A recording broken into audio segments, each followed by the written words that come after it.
everybody, and welcome to Tremco Live, where we're socially distant but technically connected. I am Marcy Tyler, the Director of Building Science for Tremco, and I am joined by my co-host, technically connected today. Yes, thanks, Marcy. I'm Paul Hugenboom. I'm the president of Tremco Construction Products Group. Marcy, as you can see, a fine collection of brands, products, systems, companies, and most importantly, people all over the world, Marcy. Yes. We always like to end with that when we do our introductions because we are very proud to be able to be representing so many people each and every day, both our internal customer and our external customers. Obviously, I'm not with Paul, but I'm in my family kitchen today, and I think it's funny that even my family kitchen is painted Tremco green, which I really just noticed. So Paul and I were just having a little chuckle about that clearly Tremco green meant something to me since birth. So, Paul, how are you today?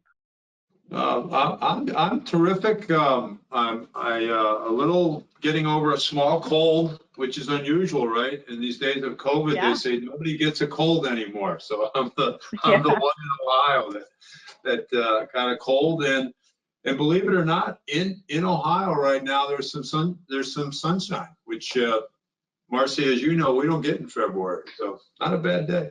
We don't get a lot of sunshine in February, so that's nice. It's a nice occurrence. Like I say, I think when the sun comes out, it certainly changes all of our attitudes pretty quickly. So we're excited to be here with everybody today. The month of February is upon us, and we are talking about education and how much we love education in the month of February. So throughout the next couple of weeks, we're really excited to bring you installation and application training, continuing education units, and of course, industry associations and how they can contribute to training.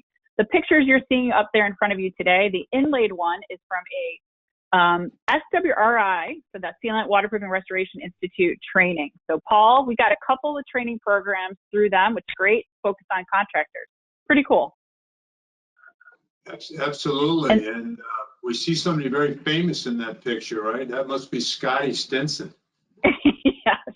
That is Scotty Stinson doing a great job overseeing the training. We want to do a shout out to the George D. Allen Company because they sponsored a lot of these SWR trainings where they take that entire week and they focus on different types of installation training. So imagine a week of training where Monday you're focusing on how to apply waterproofing, Tuesday you're focusing on air barriers, Wednesday you're focusing on coating. So we're excited about that involvement that we've had with them. The other picture that's represented there is two of our field guys doing some training. So we love that ability to focus on training. We've got a lot of great feet on the street. Our next slide is going to talk to you a little bit more about what we want to be able to highlight during our program today, because there's lots of opportunities for training. That picture in the background, so that main picture where you can kind of see the word Tampa, that came from some of our property management training. So we're looking at putting a whole new program together focused on our property managers. So we're very excited about that. We definitely want people to understand that there's a lot of online support in our world today as we deal with COVID, lots of great application videos. And of course, if you haven't checked it out, we've got contractor training with Corey. Now, Paul, what's really cool, some of those inlaid pictures we've got there is some training that we used to do that we're going to do again soon. But until then, we're going to handle it virtually. I don't know if you recognize the guy in that center bubble there.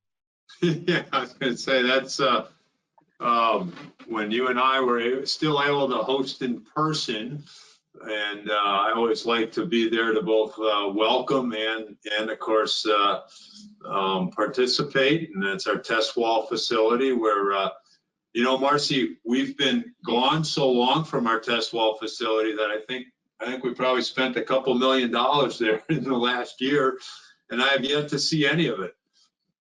Yep. Well, we're working on that. We've got some great work in progress as it relates to being able to bring that content to you.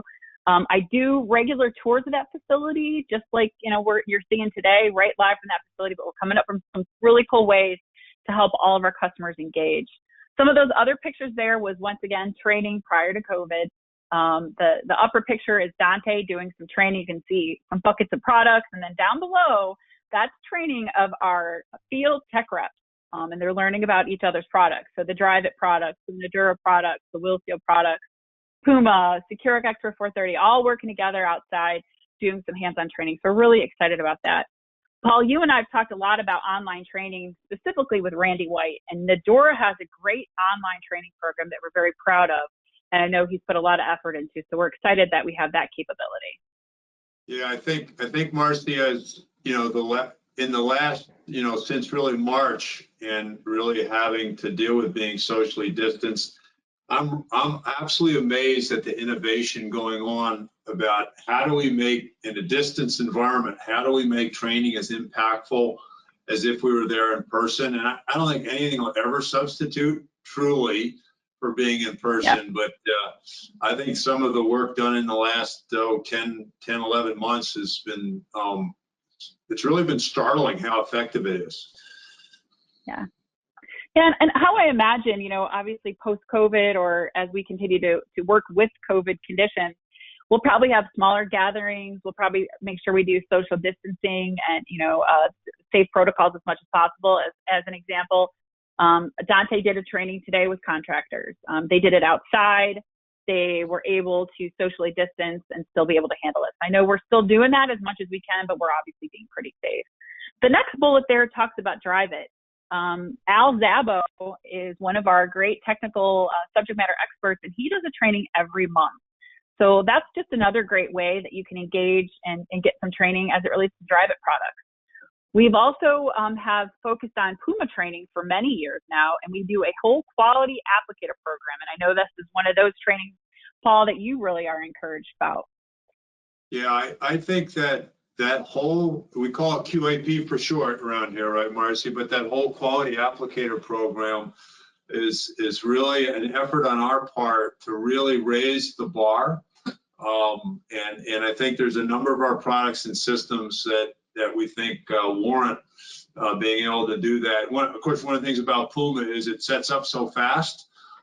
It's easy to make mistakes fast, right? So I think we're highly sensitive to the QAP program with Puma, but it's really a great commitment on the part of Tremco to really raise the bar, Marcy. That's how I think about it.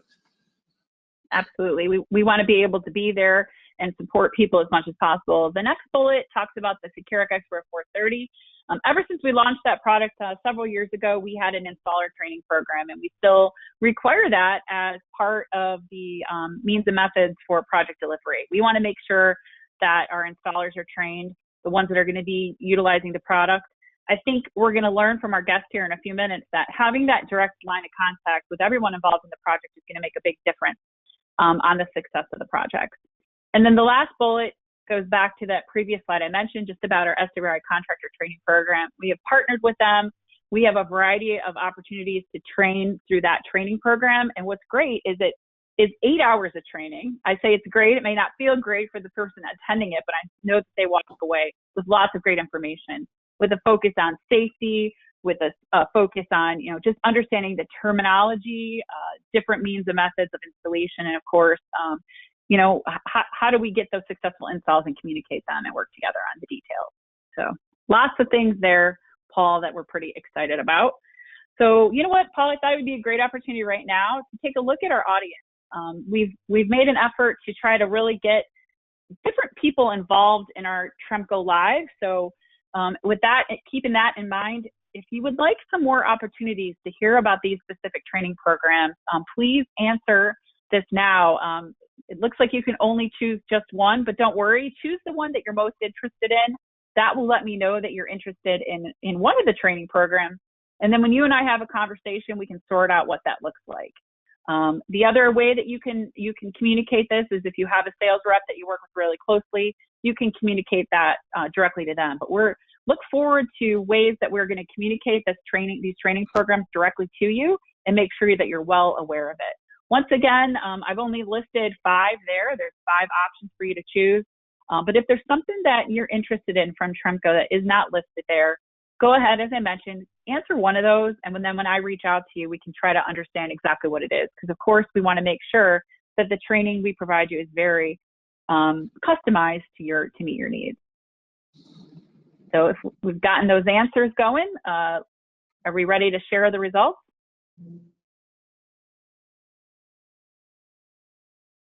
Very good. Okay, great. So lots of feedback there, lots of ways that we can connect and communicate back to all of you. Thank you so much for participating in that, because we really do believe that training is very important. So thanks for sharing your answers with us today, and look for me to be reaching out to you shortly. At this point, we talked a lot about training today. We wanted to bring an industry colleague in to tell us about his experience in the industry, as well as his experience on a project or two. So at this point, we'd love to open up and invite Gene Keaton to Tremco Live. Good afternoon. There you are, Gene. How are you? I'm doing great. How are you doing, Marcy? Looks like it might be bright and sunny in Missouri today. It's bright and sunny, but a little chilly. Probably not as chilly as it is in Ohio. But yeah, it started out pretty chilly this morning. It's not too bad now. So Gene, welcome to Tremco Live. Why don't you give us some of your experience in the industry? Tell us a little bit about yourself. So I started in the industry back in 1990. So I've been in a little over 30 years now. I started at EFCO, window storefront curtain wall manufacturer here in Monette, where I live. In 90, worked there till 97. The last 5 years, I was doing curtain wall R&D and applications. So I designed systems, designed products for specific building applications, that type of thing. In 97, I left EFCO, went to work for Mid-America Testing Laboratory in St. Louis. And while I was there, I did full-scale mock-ups. I did a lot of the same testing that you do in your lab at the laboratory. I also did a lot of field testing. And during that time, I found out that about 75% of what I tested in the field failed. And it failed not necessarily because of the products, but because of the connections between those products. People didn't really understand how those products work, so they didn't really understand how they needed to come together. It's interesting. It's interesting you mentioned that 70% of what you tested ended up failing. That is a point that we like to bring up. I know that's something Paul likes to mention as well. When we do have ability to talk to people, because we know how important testing is. And for that point, exactly right. The first time around might not work, so let's test it and figure out what did go wrong. Oh, absolutely. And if you don't test early and often, then you don't, you get to the end of the project and you've got huge problems, And we'll be talking a little bit more about that here in a little bit. And then in 2000, I left Mid-America Testing Laboratory, moved back home to Monette, and started my own company, Keaton, and have been doing design and consulting and forensics and litigation work for the last 20 years. Then last year, during the COVID, I also started the C-Cube Mastermind, which will be the training aspect of what I do. I've got some, a lot of history, a lot of great knowledge base from all the work that I've done. And I found that, building enclosures aren't that difficult if you understand a few little things. And that's what I hope to do with the C-Cube Mastermind is put some of that information out there and train some people on how simplistic the building envelope really can be. Yeah, we were talking earlier today, and I wrote down exactly what you said. You said somebody had told you once there's really no good reason for a building to leak. So I know that's definitely going to be part of your goal in your new role with your C-Cubed Mastermind, as well as your work. I know you've done a lot of work with the IIBEC. So based on your years of experience, what do you feel is the most important thing in this industry? Well, I mean, this is all about training and education, and I think that's key. I think the biggest reason we have issues is because people don't understand how products work. We also, we have to know how they're installed in order to get them installed correctly. But if you don't know how they work, it's hard to get a good design as well. And it all starts with the design. We talk very often on this show and with our testing about connectivity. Right, Paul? Connectivity is one of those things we always love to bring up. Yeah, we I think what we like to say, Marcy, right? When there's an interface, quote, by others, we would like it to be by Tremco, and we say that sort of with a smile, but a fair amount of our product development is oriented to just those interfaces. That's a real area of focus for us. Yes. You know, Gene, Paul and I do we used to do these tours regularly. We'd get people up early in the morning and over to the test facility, and we'd kick it off by telling them something startling. And that startling thing we would say is that, you know, buildings still are leaking. And we would try to explain to them how big of an issue is these leaking buildings starting to be from a litigation perspective. And I think you have some insight for us on that. How big is this issue? I do. You know, I don't think most people understand there's a $7 billion with a B, dollar litigation industry in construction every year. And about 4 billion of that is due to leaks every year. Yeah. It's huge. It's those transitions and terminations again, right? And just the detailing and then once again that education. So obviously we've mentioned education, we've talked about it. So what's your opinion on training these days? Well, I think training is a must. I mean, I am trained by Tremco, by other manufacturers on how to install their products. I have to be able to understand how they're installed in order to make sure they're installed correctly, make sure they're detailed correctly. I mean, absolutely. I think that's a key part of it, right? It's really understanding each of these manufacturers, you know, their products, their systems, you know, understanding their limitations are a key part of it. Is there something you would like to see more of in the industry? You and I talked about case studies and how they give us lessons learned, but you brought up some great points about your beliefs that the enclosure is not complicated. Oh, and it's not complicated. I mean, when you look at a building enclosure, you're really talking about 4 things. You're talking about the roof, the waterproofing, the glazing systems, and then the cladding systems.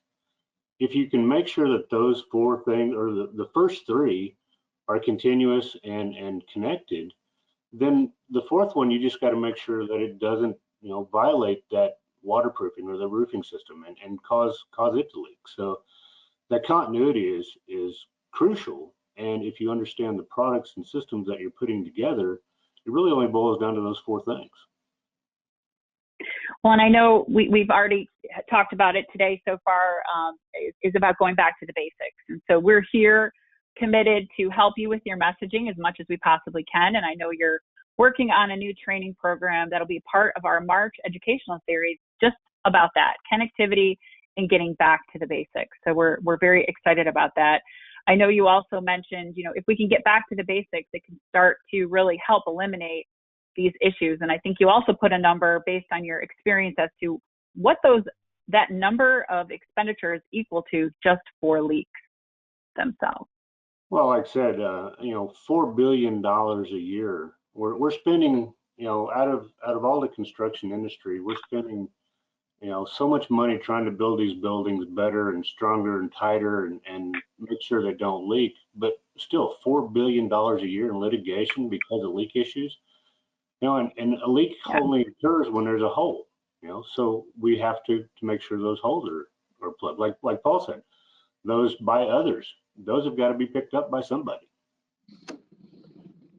Well, and we're definitely here, as I said, to help you as a vehicle, to help you with the educational perspective. I know, Paul, you've helped us in terms of really supporting our test facility, so we're very excited about that. And Gene, I'm committing as soon as this is over, I want you to come up and see our most recent, I don't want to say piece of equipment because it makes it sound small when it's huge, but our new addition to our testing family, I guess is a better way to say it. But I know, Paul, you always like to say, you know, this is the last roof you'll ever have.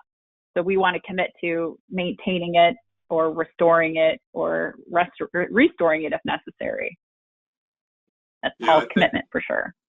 Yeah, I think, you know, the same way as Gene says, there's no good reason for a building to leak. I think, Marcy, we also believe there's no reason you can't maintain a building for its intended life cycle, right, with the systems you originally installed. Absolutely. Yeah, I was listening to a presentation, I don't know, maybe it was a few months ago, maybe it was a year ago. Time seems to be flying by these days, but that individual said, you know, we take care of our cars, right? An engine light goes on and it tells us to, change the oil. We rotate our tires. If we treated our cars like we treat our buildings, they would not be running any longer. So it's definitely a topic of interest, something we need to focus on, and we certainly appreciate your efforts in that. When we have these broadcasts, we like to be able to bring some specific information to you. So we wanted to be able to show you a case study of a project that Gene worked on with us. We were trying to figure out how many years ago exactly. So those of you that are listening and you participated on this job, there's that shout out to you. Send me the year that we did this project with Gene. This is the Springdale, Arkansas Children's Hospital. What I love being able to feature is that render to reality. This is a great project where we had this efficient airberry delivery on this crucial medical facility. So Gene, tell us about your experience and your role on this project. Well, I was brought into this project basically 6 months late. At the point this project, or I was brought on, the design was just almost done, and the contractor was just scrambling because they had a scheduling issue and a budget issue. They were over scheduled and way over budget. And actually, this is a great picture because when they asked me that, I started asking a bunch of questions. Well, what are you trying to do? How are you trying to do this? I looked at the design, and this north wall that you have shown in the rendering, all of that wall was done with curtain wall.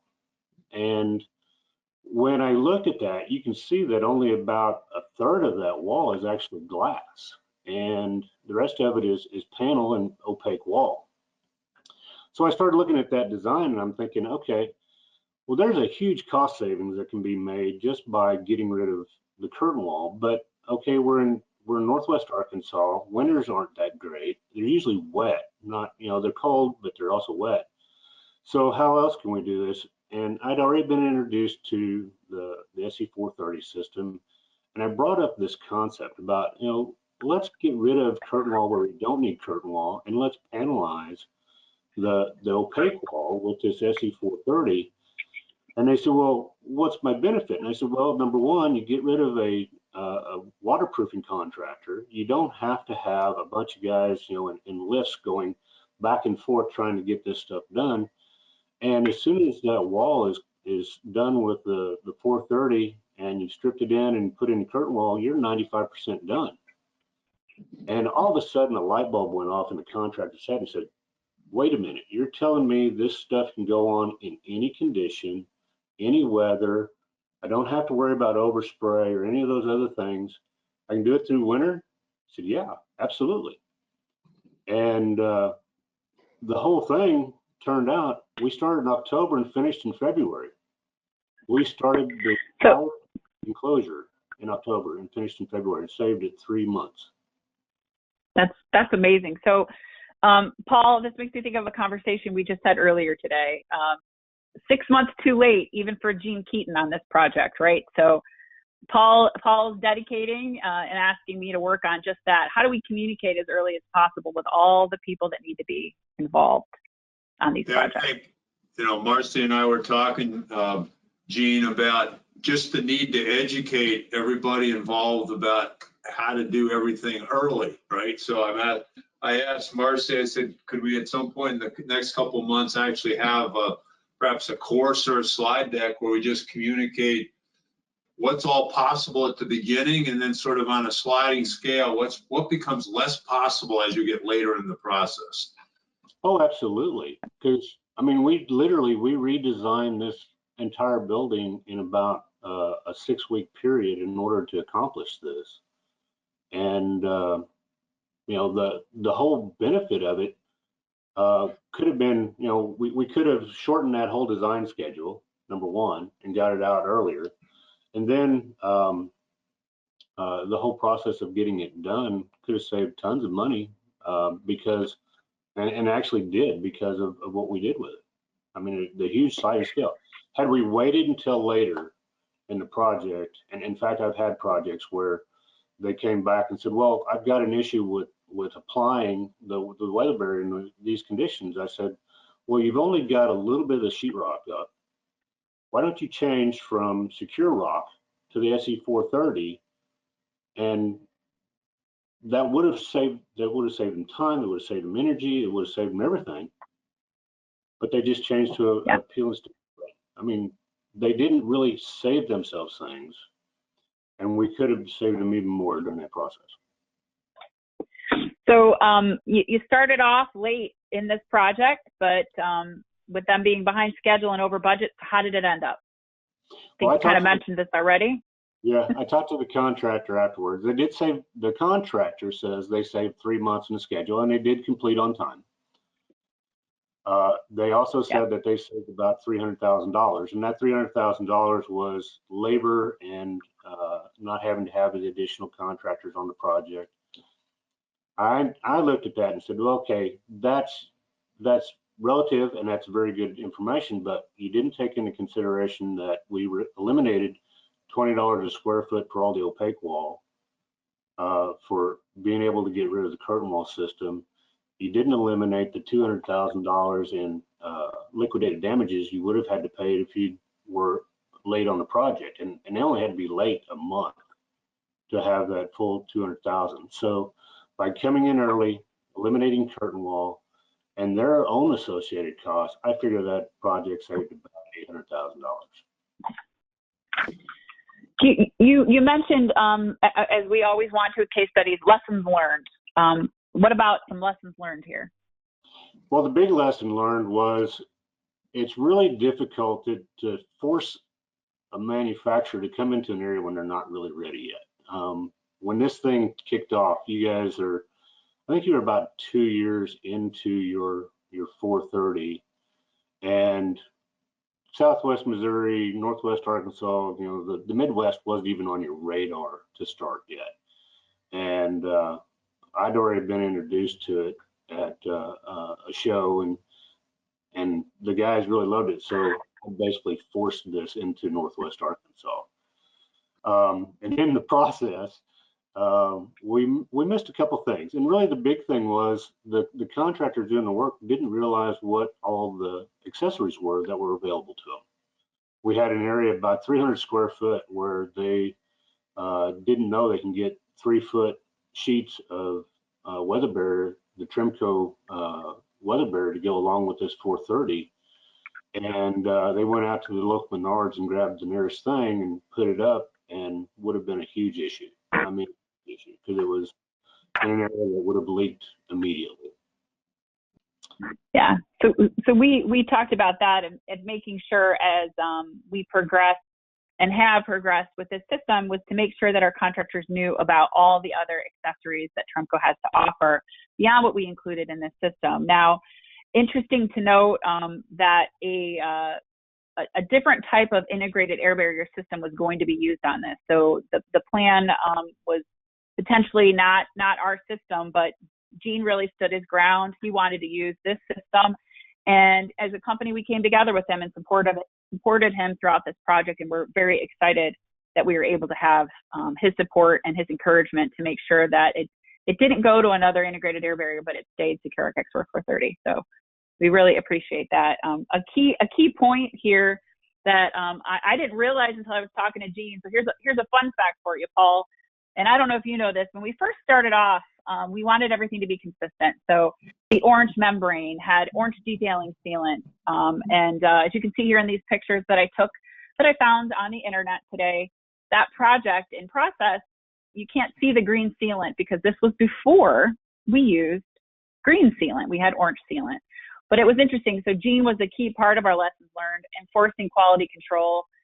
I just wrote some of the things you wrote there. You were excited about this system because it didn't have washout concerns or that substrate prep worries or weather delays. And then the next slide will show you the main thing that he showed us was green sealant makes the difference, right? So detailing you can see from the ground up.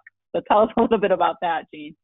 Well, like you saw in the pictures, I mean, we're talking 4 or 5 story tall building, and most of that wasn't accessible, you know, through a lift or what have you. So being able to see, you know, what portions they had done was really difficult when it was all orange. You know, as soon as you turned it to green, made that quality control a whole lot easier. You can say, yeah, they hit their fasteners. Yeah, they've got the right fastener, you know, layouts. They've struck all their joints. So just little things like that make a huge difference on being able to make sure things are done. And it's absolutely a selling feature that we love to talk about is that quality control, right? You can see that the fastener heads were hit. You can see that the detailing was done. So it's a great advantage of the system. So overall, Gene, it sounds like you had a great experience with the Securic Expert 430. Would you do it again? Oh, absolutely. In fact, I've done it, I don't know, 8, 10 times already, and I'm right now in the process of helping with the design on another building, and we're using this system. That's awesome. That's great. Well, thank you for being an early adopter and a innovator and helping us improve. We love that part of it. Paul and I always say, you know, those ideas that come from the field, you know, are definitely game changers. So we certainly appreciate it. As simple as it might be to think that color would matter, it absolutely did on this project and continues to do so. Innovative beyond that, Paul, I don't know if you know, but when people use silicone on these projects, they choose a purple sealant. So if you were looking up, you would know where the purple sealant was and the green sealant, and it makes great quality control from the ground up. I'd like to bring up one other fact. I mean, you said an early adopter. I mean, yeah, this is a new repackaged product, but we're not talking about something new. I mean, this 430 is the 230 applied to your Secure Rock. So it's, you know, it's a situation where you're 20-year-old technology. It's not new. It's just a new application. Yeah, thanks for mentioning that, because that is a key part, right? It's a new. We always like to say it's a new delivery system of something people have already been doing, just making it that much more easier to get to the job site without the constraints you see from a day-to-day weather issue or overspray or whatnot, right? Absolutely, and that exactly the when the light bulb went off for the contractor is because the project I'd worked with him, you know, just before this one, we used the 230 on, and they had all those issues with it. So. Yeah, very good. Well, Gene, thank you so much for being able to join us today. I know this isn't goodbye, it's see you later, as you and I am excited to be able to work with you on your educational program based on getting back to the basics, focusing on connectivity that we're going to be featuring in March. So thank you so much for joining us today. Thank you. Good luck. Thanks. So, Paul, what do you think? Pretty interesting topic. We love training our contractors. Loved having Gene on today. What do you think? Well, I especially like the very last part where, you know, Gene made 2 comments, but the one about the green, right? It just, it's just a great example of how we always say that we're very driven by the feedback we get directly from the field. And that's just a great live example, right?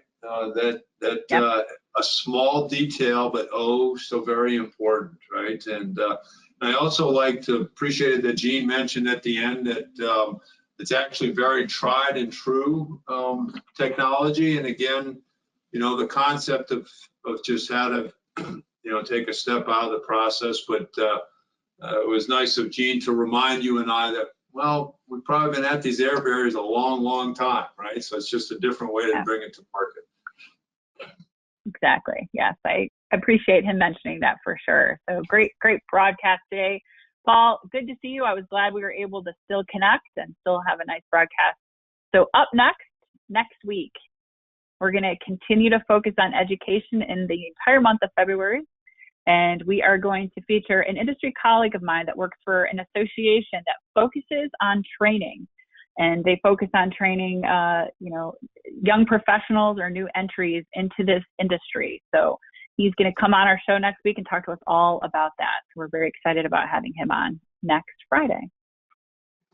Well, Marcy, hopefully we'll be back together in person, a little bit distanced, but in the same room. So in the meantime, what a great start to our month, Marcy.